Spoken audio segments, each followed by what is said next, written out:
Hello, everyone. This week's manner of death is homicide. Marcus Brown. Marcus Lynn Brown was born in Pascagoula, Mississippi on November 5, 1986, to a large family. When he was young, his family moved to White Castle, Louisiana. His mother unfortunately became sick with a tumor, and while she survived the removal of it, she passed away in 2009. Marcus moved a few years after her death to New Orleans. He is described as being a singer and a rapper who wanted to break into the music business. Even after his move, he never quite settled as he frequented motels or stayed with friends often. A friend of his, Richard Bell, says Marcus seemed depressed and was sad. Richard also mentioned that 6 months prior to when he was killed, he said he wanted to be buried next to his mother. Then some time later, he gave Richard his sister's phone number in case anything happened to him. Fast forward a week before he died, Marcus said that he felt like someone was watching him and that he feared for his life. He never specifically mentioned why, though, or who it might be. Richard apparently gave Marcus some money to go out of state to visit his family, but Marcus refused to. Marcus's sister, Sandra Brown, also says that he told her he wanted to move away from New Orleans because of all the murders happening and that it made him feel unsafe. But she states none of their family knew Marcus was struggling and that he always gave the impression of a strong man. The night he was killed is a little unclear as there are conflicting narratives of what occurred. What is fact is that on Thursday, May 19th, 2016, Marcus went to work at Church's Chicken in Gentilly, and at some point during the night he was shot and killed. The first account is a short time before midnight, Marcus went outside to speak with an unidentified man. This suspect is described as wearing a dark gray hoodie with the hood pulled up and tightened around their face. The second account is that he left work after his shift ended, and then he got to the parking lot and someone waited for him there, ambushed and fired at him, striking him multiple times. Suspects and motives are still being investigated, and no arrests have ever been made for Marcus Brown's case. If you have any information that could help solve his case, please contact the New Orleans Police Department at 504-658-5300 or Crime Stoppers at 504-822-1111. Louis Brooks and Diamonique Lewis. I would like to note that I unfortunately could not find a photo of Louis Brooks.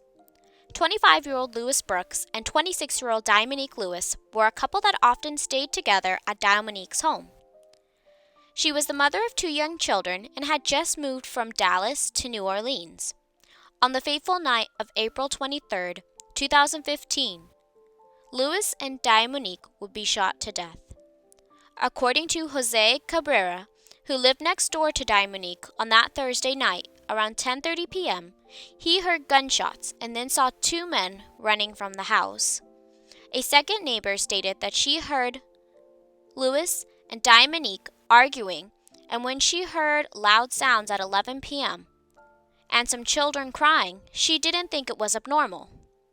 The noise sounded like, quote, someone was banging on the wall with a hammer, end quote. There are conflicting accounts on why the police were called to the 13,600 block of Granville Street.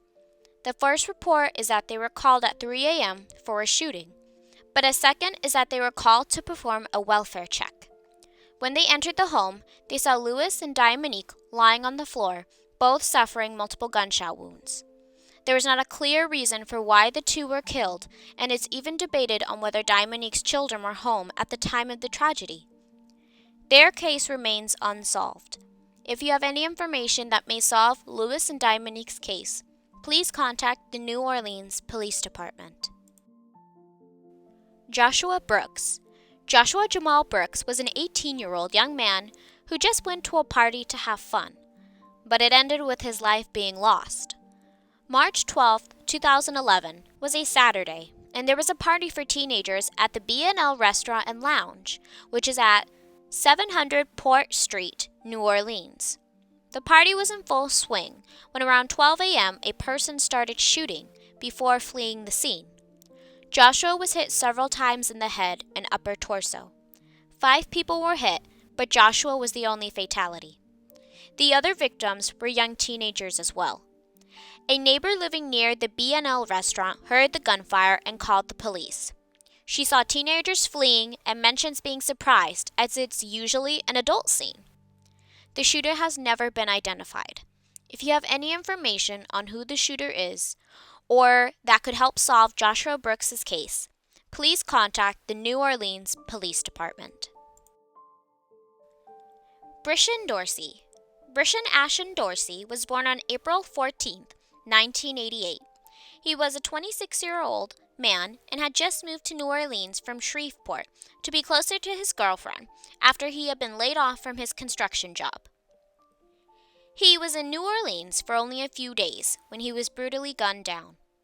On Saturday, September 17, 2014, at 6:20 p.m., police were called to the lower 9th Ward to discover a man who had been shot. He was pronounced dead at the scene. Tyrone Dorsey, Brishen's uncle, said that a friend told him they heard gunshots and that it was Brishen who had been targeted. About an hour and a half later, at 8 p.m., the coroner announced to his family that Brishen was gone. Almost 15 years later, and his case remains unsolved with no arrests. If you have any information that could help solve Brishen Dorsey's case, please contact the New Orleans Police Department. Norris Brister. Norris Brister was a 51-year-old native of New Orleans. He was born to a big family, being the 12th out of 13 children.